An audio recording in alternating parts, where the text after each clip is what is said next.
Hello, everybody.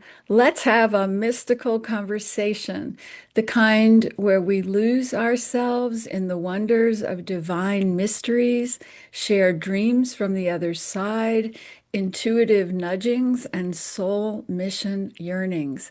I'm Reverend Sue Frederick, a Unity minister, master numerologist, and the author of several books, including the Angel Up book series and the newly revised Sacred Numerology Workbook, second edition. My newest book, Angels and Numbers, The Sacred Language of Divine Guidance, launches March 11th. Our guest today for this mystical conversation is a good friend of mine, and she is so brilliant. You will just love her. Her name is Dr. Lotte Valentin. She's an NMD, a physician, an author, an evidential psychic medium, a medical medium, and ancestral healer. Described as an oracle with the power of the mystic, prophet, and seer, she is recognized as one of the most integrative and visionary ancestral healers of our time. Renowned for bridging the realms of science and spirit to unlock profound healing. After she experienced two profound near-death experiences, she returned with awakened clairvoyant, clairaudient, and clairsentient abilities that ignited her divine mission to help humanity heal physically, emotionally, ancestrally, and spiritually. Guided by spirit, she entered medical school at the age of 54, an embodiment of transformation for her. She is the creator of Kindrya, a transformational method of ancestral healing. It's rooted in the understanding that all beings are connected through an intelligent field of consciousness known in ancient teachings as Indra's net. When one soul heals, the resonance of that healing ripples through the entire lineage and beyond. She is also the creator of several ancestral healing journeys, which she produced in collaboration with HemiSync, as well as being a faculty member at the Shift Network and Humanities team. Dr. Lotte is the author of Med School After Menopause, The Journey of My Soul, an inspirational story about transformation, healing, and spirituality. The book won first place in the category of spiritual leadership in 2021 from the Living Now Book Awards. Her top-ranked podcast, Dr. Lotte Science with Soul, explores consciousness, healing, and transformation, bridging the gap between science and soul. Please welcome Dr. Lotte. So I love talking to you so much, Dr. Lotte. I feel like you're a friend now. And I really want to start for our listeners talking about your very profound near-death experience. I know that it had to do with an earthquake and your daughter being born, but take us to the minute of you realizing you were leaving your body. Yes. And so it was after the birth of my third child. It was my third natural birth. And I gave birth, like you said, between a 7.4 and a 7.2 earthquake. And I hemorrhaged after giving birth. And then 10 days later, I hemorrhaged again and went to the doctor, went to the ER, got sent home, hemorrhaged again the third day, went back to the ER. So it was the third day now. I hemorrhaged. So I get to the ER, and again, I had just been there 2 days earlier, right? I got sent home, and they said, "Oh, it's just the second lining that came out." So here I am. I'm checking back into the hospital. They come in to do a visual inspection, as they call it. And they said, "Oh, not much is going on right now." And they left me on the table, closed the door, and I started bleeding again. And I mean, I was 34 years old.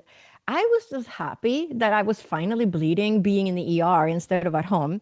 And there were, just enormous blood clots, like a man's fist, right? Like just huge. So they closed the door.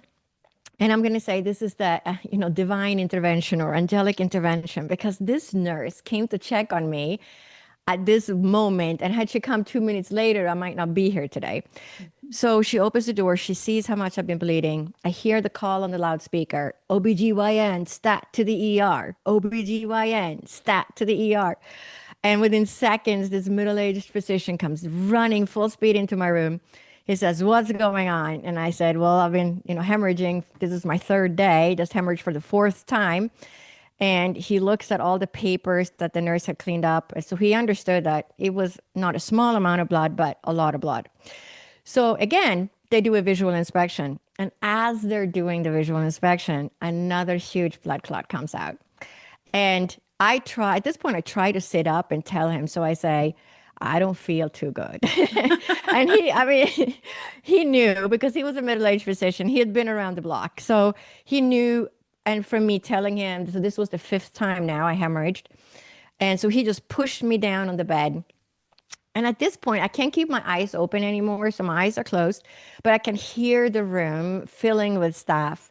And I have a nurse on my right that's putting on a blood pressure cuff, and a nurse on my left that's trying to put a needle and put an IV in. And I'm, I feel like I jumped out of an airplane. I am just like free falling, and it's probably my blood pressure just crashing. So I just feel like I'm in a free fall. And I hear the nurse on my right, and she yells out, 50 over 15, hurry, she yells. And that's my blood pressure. So now we're, below supporting a heartbeat. And I just continue to feel like I'm falling. So my blood pressure is still crashing. And at this point, I'm thinking, what's taking her so long? Why can't she get that needle in? Because my father was a physician, so I heard all the stories growing up. And I mean, now I know why they place an IV when you go to the ER sometimes, because if you crash, Yeah. they can't access your veins because they collapse when you're, crashing. So that's just so they can access your veins very easily and then save your life. So, but this was 1992, so I guess they weren't doing that yet.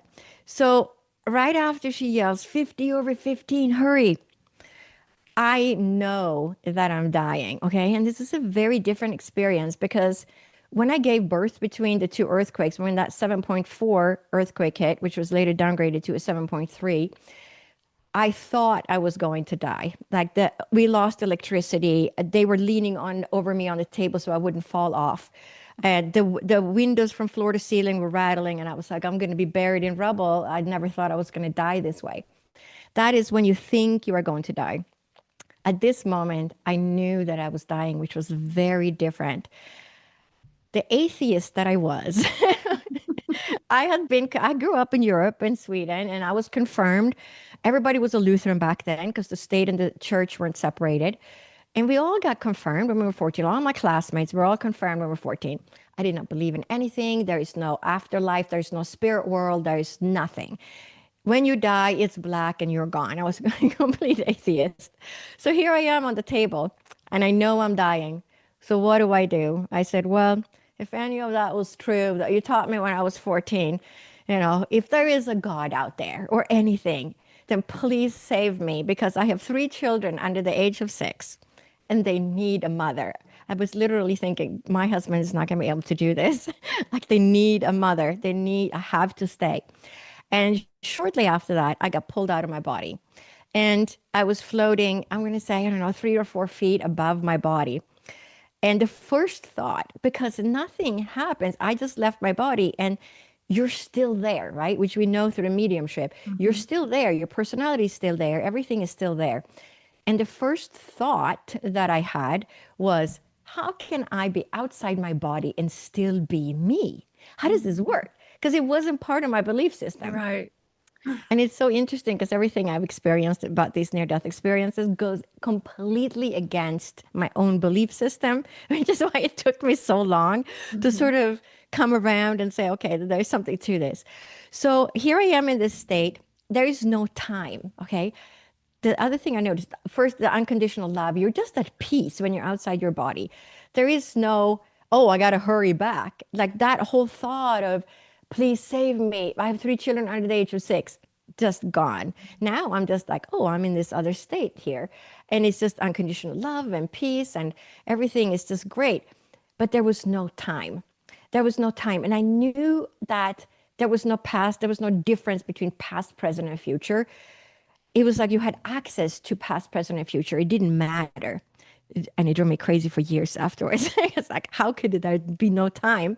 So, and it was shortly after that, it was just a short period that I was outside and I got pulled back into my body. Mm. But the next morning, so then of course I'm in the hospital, and the next morning I'm struggling with what was that? How could I be outside my body and still be me? How does this work? Because I have a very scientific approach to life, right? So my sister-in-law had just passed away 10 days earlier. And all of a sudden I become aware that she is in the left corner of my ceiling and I can hear her and she says, everything is going to be okay. I'm thinking, this is it. Like, I'm going crazy. Like, what's happening? So I'm thinking, I'm going crazy.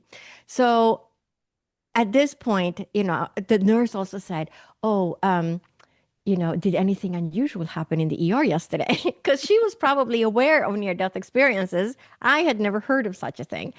So I'm thinking, if I tell her, she's going to lock me up in the psych ward. This is not normal, right? So I said, no, no, nothing happened at all, right? And then my parents kept, changing their tickets to go back to Sweden. Eventually, my mother-in-law came, and I was told I never got a blood transfusion because it was the AIDS epidemic. And Mm. I pleaded with that doctor. I said, I have 3 children under the age of 6. If you don't have to give me blood, because that was the first thing he said, oh, you need to give you a blood transfusion. If I don't need blood, don't give it to me because I don't want to wake up in 6 years and know I have AIDS. I have 3 kids under the age of 6. And he said, we're going to see what we can do. I mean, you're in perfect health. Otherwise, there's nothing wrong with you. You don't have a chronic condition. And we're going to monitor how you make blood. And so they monitored it and said, okay, well, you're making blood pretty quickly. We're going to send you home with all this medicine and, medications and supplements and who knows what. I have no idea. And I pretty much slept for a month, my parents said, because I wasn't allowed to nurse at that point. And I would pump to keep my breast milk, alive, so that if I was able, once I got off the medication, and I was able to bring the milk back eventually. But anyway, I slept for most of the month or month and a half. Eventually, my daughter was born June 28th. So it's now August. And now my parents have changed their tickets back home twice or 3 times. My mother-in-law comes and she says, what happened? What happened in the ER? So I tell her the story and she said, oh, what you experienced is a near-death experience.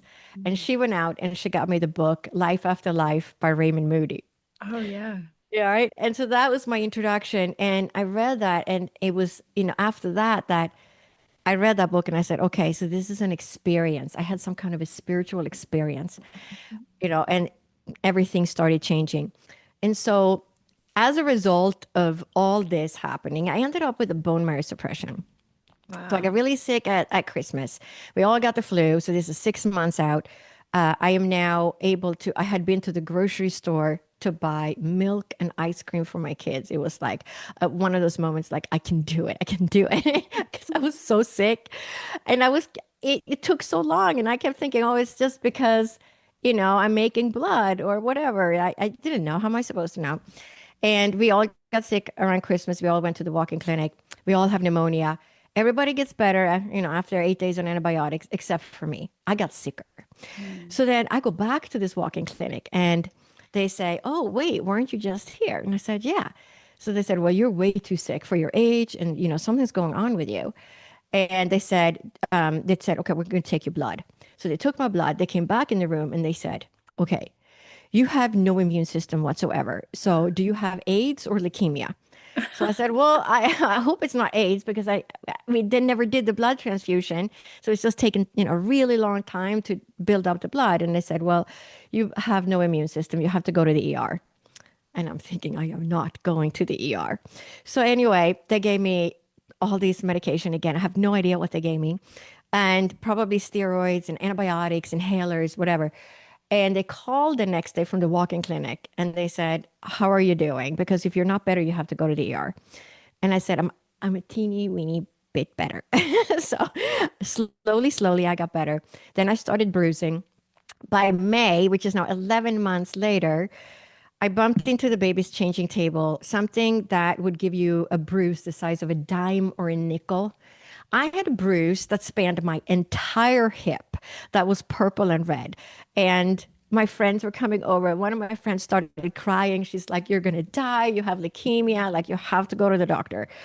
And so it's May, and we're living in Huntington Beach, California. People don't get pneumonia typically that time of the year, right? It's kind of more of a flu season thing, unless you have some chronic condition. So I go to the doctor. I bring my kids with me because I got an appointment, like, well, can you be here in an hour kind of thing? So I bring my kids because I don't have time to have a friend come over. And he listens to my lungs and he says, "Oh, you're beginning pneumonia. What's going on with you? You're way too young for this." And he sees this bruise on my hip, which spans the entire hip. And he steps in front of me and he says, "Are your husband hurting you in some way?" And I said, "No, no, this is what happened. I bumped into the changing table." And he doesn't believe me. So I have to say, "No, no, no, this is how it is." He literally rips the t-shirts off my children, which were now 7, 4.5, and almost 1. And of course, there's no bruises on them. And I said, "Look, I'm telling you the truth. This is what happened." I tell him the whole story. So he says, "Okay, well, I'm going to give you all this medication." So it's during this healing process now in the next year, because it took like 10 years for me to get well. So for 6 years, I'm really sick. I'm dizzy, I bend over, I'm trying to not pass out because I don't have any blood in my body.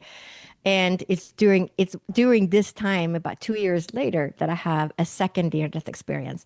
And it happens in the middle of the night. And I swear that there's some divine contract happening, because if I had had it right away in the ER, I don't think I would have understood it the same way I understood it from letting some time go by and Mhm. having all these experiences of hearing the spirit world and communicating with me and knowing things and all these spiritual things that happened during those 2 years. And it's almost like the spirit world said, "Okay, she's ready for the next second experience now." Right. And so in the middle of the night, I wake up, which often happened, where my head would be pounding. I take it off the pillow, and I'm at that point, there was nothing I could do. It was because leaving your body happens in a split second. You Yeah. can't even explain it because it's so fast. So I get pulled out of my body, just like I did in the yard. But this time I'm tumbling through space, and it's just darkness. It's more like a space and you get somewhere. And I got to what I call the mid station. So I knew that you could go higher and you could go lower. And I call it I think your video just turned off. Okay, there you there are. we are. Okay, yeah. Retrograde, right? Yeah. So I get to this place where I call it the mid station because I was aware of there were levels above me and levels below me, as if you go into a skyscraper that has 100 floors. You Mhm. push the button on the 50th floor, you can see what's on the 50th floor. You know there's floors above you and below you, but you don't know what's on those floors, right? It's that kind of a feeling. There is an awareness about that. Mhm. But I get to this place and I hear the most beautiful music Mm. you can imagine. And I'm wondering where this music is coming from. And I look to my right and I see what looks like a little log cabin, almost like a Swedish sauna. And I open the door, I look inside, but it's empty. So then I look to my left, and it's literally a mirror image of what I saw to the right. It's another little log cabin. I open the door, I look inside, but it's empty. And then the best way I can explain this is imagine that a thick fog is rolling in, but it is just a very bright white light. And this light is coming in from behind me. And so it envelopes me. And as I'm turning around in this, it's like a fog rolling in. You know what I'm saying? It's like you get surrounded by this fog, but it's like a spotlight is shining in the fog. So it's very like a bright, you're just surrounded by this bright white light. But as I turn around, what do I see? I see an outline of angels in this white light. But I'm also aware of the fact that I don't believe in angels, right? Or didn't at the time. But this is what I'm seeing. And the music is coming from the angels. But then the bright light itself is just source or God or whatever you want to call it. But that light, that source is just pure unconditional love. But we are that light. We come from that light. and we return to that light, right? So I everybody love that that. has lost people, Yeah. like they're in that loving light now. They're just being held in that unconditional love.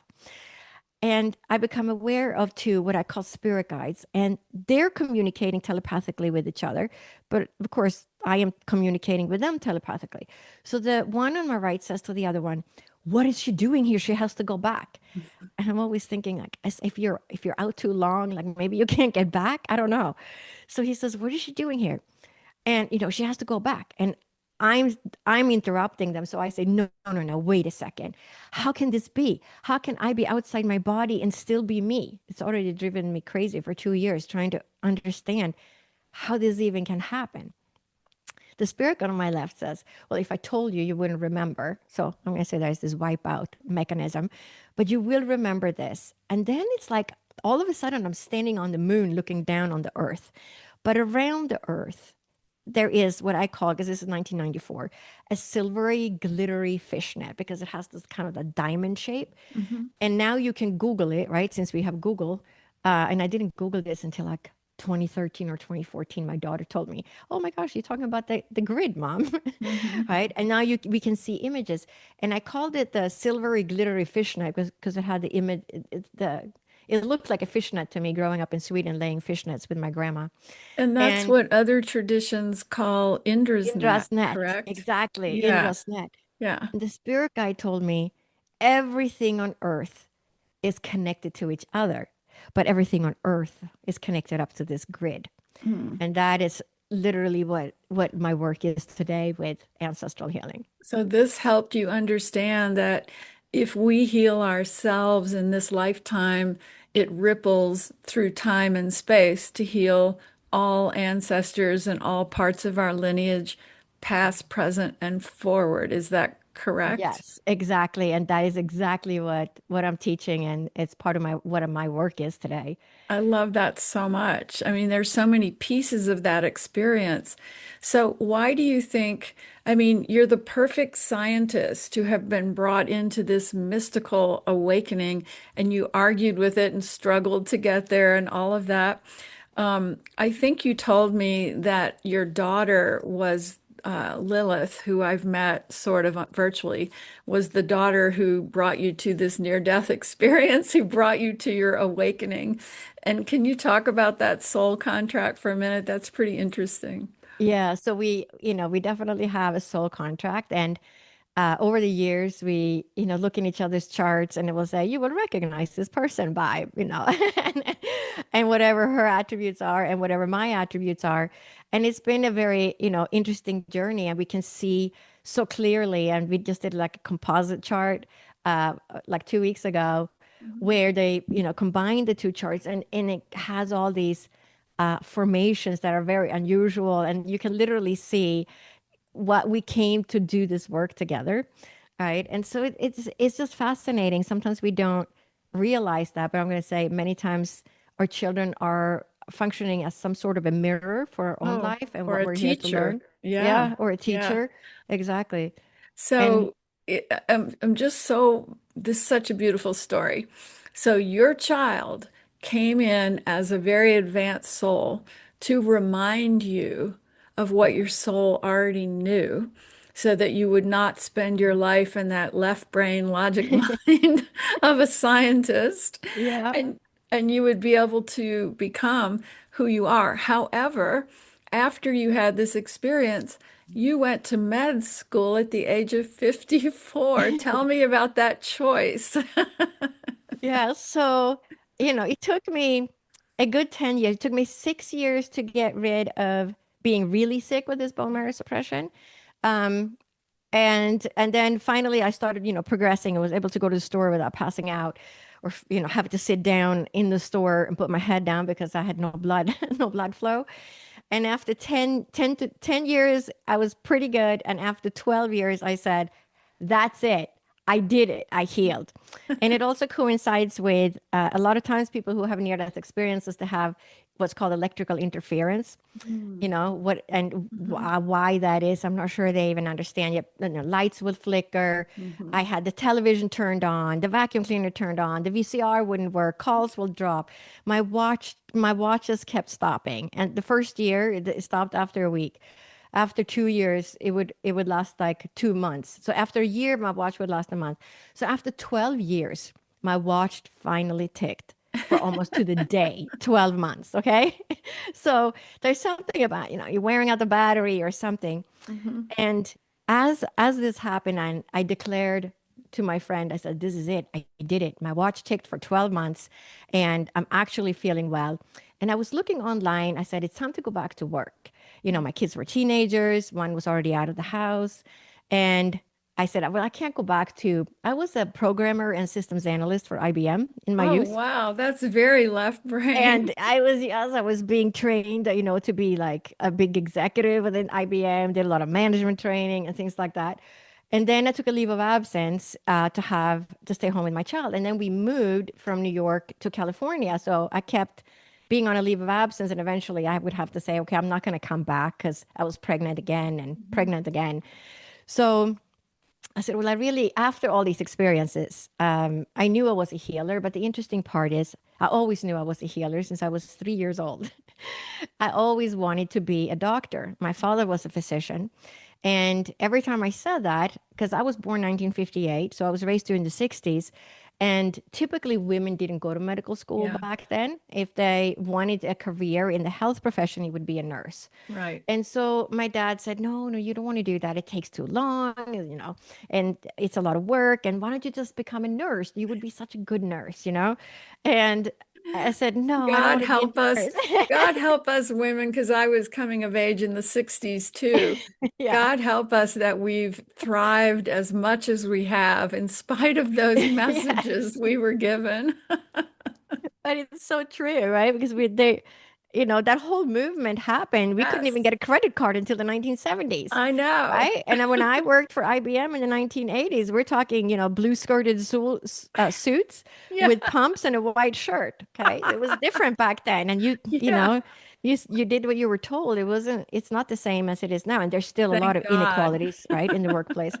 But anyway, I went online and I was looking for something because I knew I couldn't go back to that. I needed Yeah. to go into the healing profession. Hmm. So I'm looking online and I come across this website and it says naturopathic physician. Oh, And I yeah. was literally looking for something to study online because I still had one child that did not yet have a driver's license, Hmm. was just, turning 16 that year. And I realized it was a real medical school. So I said, I can't do that. It's a real medical school. I'm 46 years old. I have to go back. I was a computer science and business major as an undergraduate. I didn't have any biology or chemistry. I was said I would have to take all those prerequisites, and then there is absolutely no guarantee they would take somebody who's older like me. So I was like, okay, I'll just look tomorrow. And I walk to the kitchen, and the spirit world drops in. You lost your camera again. There you are. There we go. I Okay. tell you, it's like retrograde. It's weird. I just updated the computer too. Tell you, it's the update. So I So would, what school did you choose? so I walk to my kitchen. The spirit world drops in and says, "No, you have to go and become a physician. You have to go to medical school. You're here. You're to combine East and West or old and new. Mhm. You're to write 2 books. No, wait, Wow. 3." You And got I've the got whole download. the whole download, and you're to Hmm. bring messages and healing to the people. That's And great. I said, what do you mean writing a book? I've never written a thing in my life. They're like, when the time is right, we will tell you. Just go and get your prerequisites. Literally within 2 weeks, I was enrolled because it was right before Wow. the fall semester began. I enrolled in the community college where we're living in East Bay, San Francisco at the time. I went to Diablo Valley College, which is, I think, the largest community college. It's like 30,000 students or something. It's larger than many universities. It's a huge community college. So I had to start from the beginning, biology, chemistry, organic chemistry, physics, and everything. And I did it and then applied, a few years later. And then I went back to work in between because I still had kids at home. So I worked in the biotech industry for 4 years as a sales rep, and then I became the national sales manager. And then I went to medical school. So I applied to two schools, and they were both naturopathic medical schools. So there's only five of those. Which one did you go to? I went to the one in Arizona, which used to be Um, called Southwest College of right, where I Naturopathic live. Medicine, and now Yeah. it's called Sonoran University. Yeah, yeah, Yeah.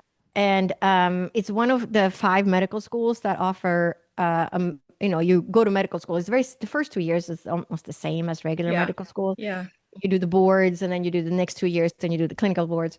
So it's very similar. We actually have more pharmaceutical hours, believe that, than regular yeah, medical schools because we study botanical medicine, homeopathy, yeah. acupuncture as well.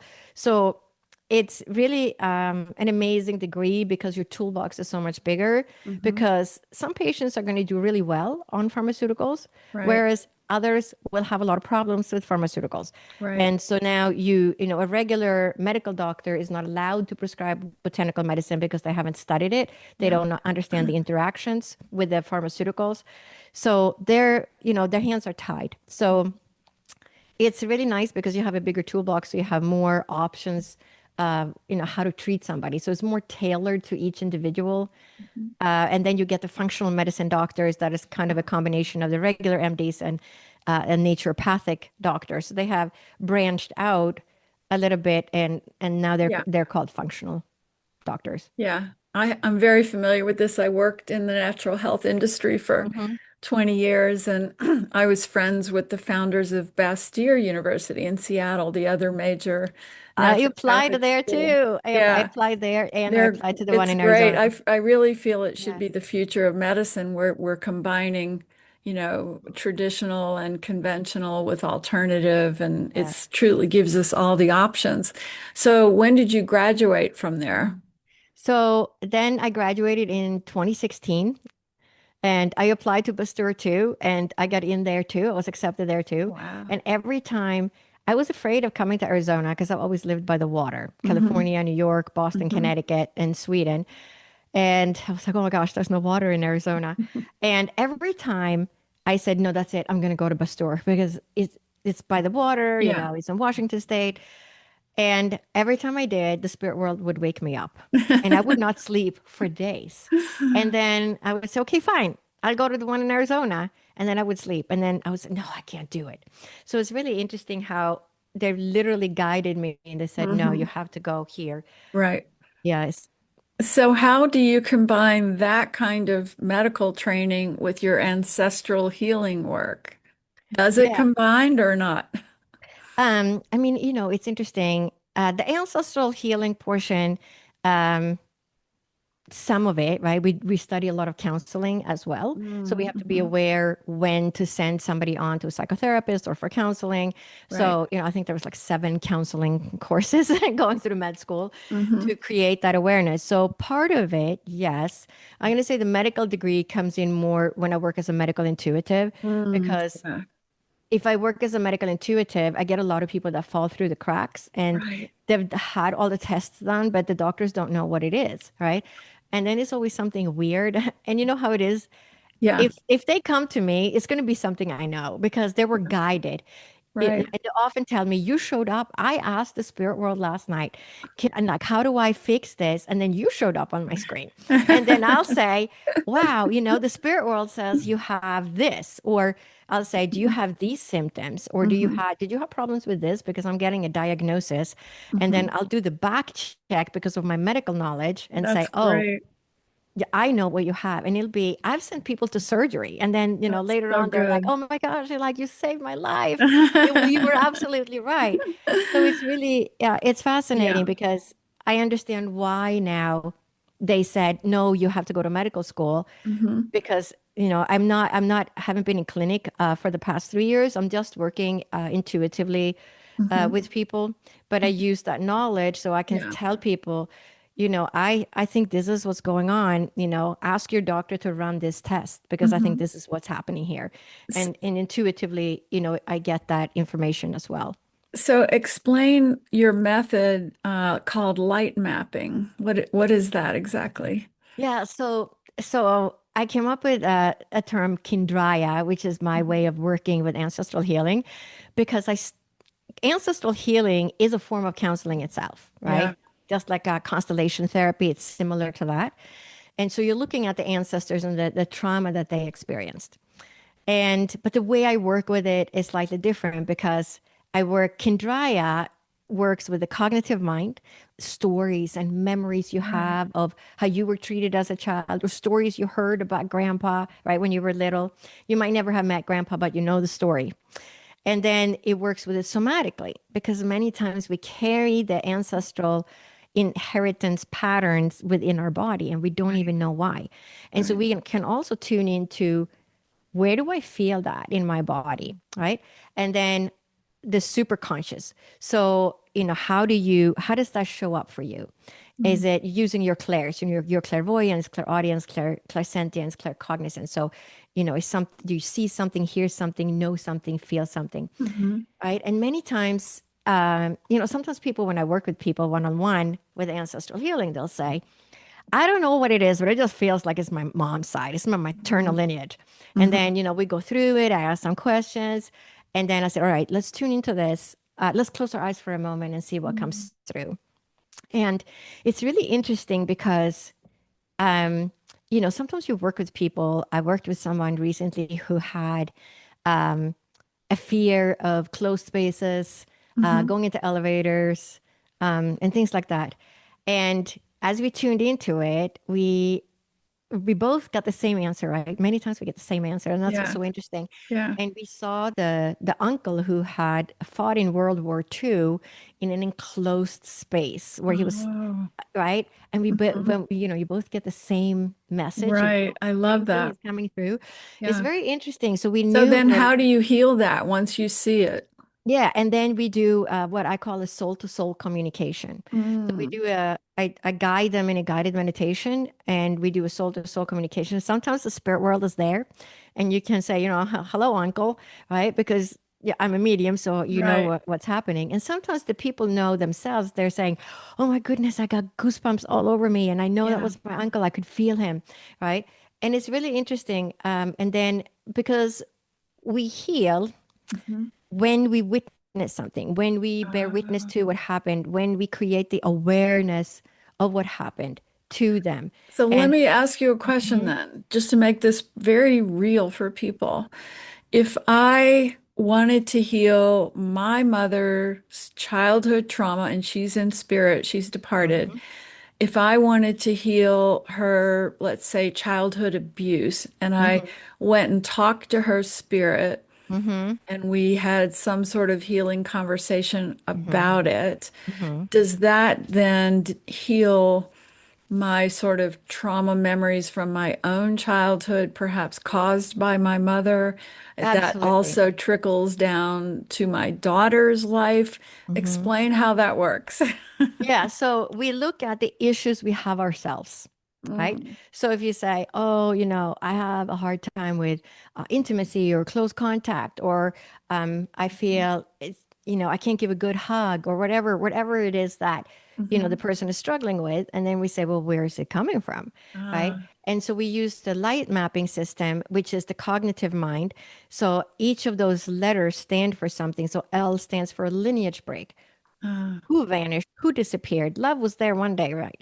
Mom was gone. Mom passed away in childbirth, or dad fought in the war. He never came home, mhm, right? We have a lineage break. Somebody disappeared. Then we have I, which is interruption of love. So mm, sometimes love is present, but the mother may have been grieving because she lost her mother right when you were born, and she is mhm, completely depressed and she has postpartum depression and she lost her mhm. mom. So she can't be there. So you, as an infant, co-regulate with your mom's nervous system or the caretaker. So the Ah, infant is dependent on the nervous system of the caretaker. So we co-regulate. Well, what is your infant nervous system teaching you about your mother who is in deep depression? So we take on those things, and then that exhibits itself in different ways as we grow up later on. Then we this is have, so amazing. This yeah, is and truly amazing work. All right, continue. yeah. And then we have G for generational rejection. So we Mm, can be, we can be rejected by race. The whole race might have been rejected. that could be, an exile, or we might have rejected dad because he was an alcoholic. And I reject him. And whatever we reject has a tendency to repeat. So you reject something, it's going to come back in. Here's another opportunity, the spirit world says. I'm going to give you a second chance. Here you go. You're going to marry this beautiful man, but guess what? He's going to turn out to be an alcoholic just like your dad Oh, because you yeah. rejected that because you didn't like that. And it often comes back in. And then we have age for hidden alignment. And that is when we are repeating the story of somebody else. And it's very Mm, common to repeat a story of, somebody that was close to you, like mom, dad, right. grandma, grandpa, somebody who was close in the family. And we literally repeat the pattern of what they struggled with. So if mom wasn't seen and heard by your dad, guess what? You probably rejected dad for not seeing mom. You invited that person back into your life. You married the same kind of person. And now you're not being seen and heard in the relationship, just like mom wasn't. So you both have the rejection and you have the alignment with mom. You're repeating mom's life Got of it. not being seen and heard. You're always doing the dishes and you're always mad at the man, just like mom was mad at dad for not helping out, right? The patterns repeat. And then we have last the T for transgenerational karma. And Mm, this is not, when we say karma, we say, oh, karma, that person, did something wrong and now he's being punished. It's not punishment. It is the repetition of something is an unfinished consequence from the right. past. So it's Right. more like a record that's playing in the same groove for those of us that grew up during the Mhm. 60s and 70s. Well, now we have vinyls back again, right?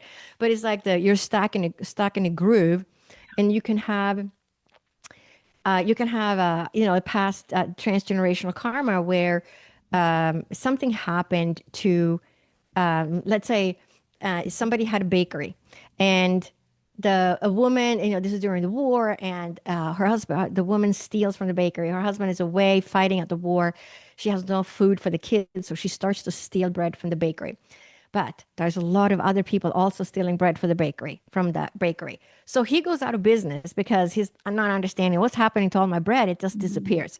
So he loses his business, right? And then generations later, we hit that block because it was never witnessed. Like the Ah, mother was never heard or seen. It was a secret. It was swept under the carpet. got it. It was never talked about. And so you might have somebody in the future struggling financially saying, oh, why is it that I can't get past this? Got Right. it. And then sometimes we don't know the stories, right? Because how many people have heard all the stories about their ancestors or their relatives?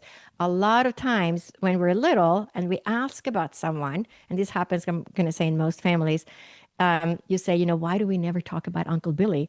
And your mom goes, shh, we don't talk about Uncle Billy.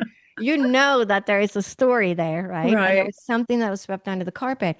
And it's all those events. It's the events that often, the traumatic events that were unresolved, and that's what gets passed down. So, of course, all the good things get passed down, but we're not struggling with the good things, so there's nothing to Right. heal there. That's why, ancestral healing, it looks at the things that they're really the unresolved issues of the past. So Hmm. think of all the things that our parents and grandparents weren't able to resolve. They did not have the internet. They would literally have to go to the library, which might have been 2 hours away, Yeah. to find a book on something. And probably there weren't that many self-help books by back then. So this is wonderful. And can people find out about your next workshop on your website? Yes, the best way to stay in touch is to go to my website and then sign up for my email. And because we announce everything typically through email, I'm also on Instagram and Facebook under Dr. Lotte Valentin. So that is the And best way. YouTube, right? You have a YouTube And I channel. have a YouTube channel, Yeah. Dr. Lottie Science with Soul.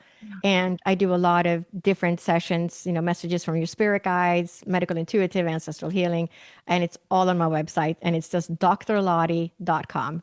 I Dr. love it so much. Lottie. You are a profound healer, and everything you've said today, we could have spent 2 years talking about. So I'm sorry we've had to condense it into this conversation, but I'm definitely going to have you back at some point to go into any one of these topics even more.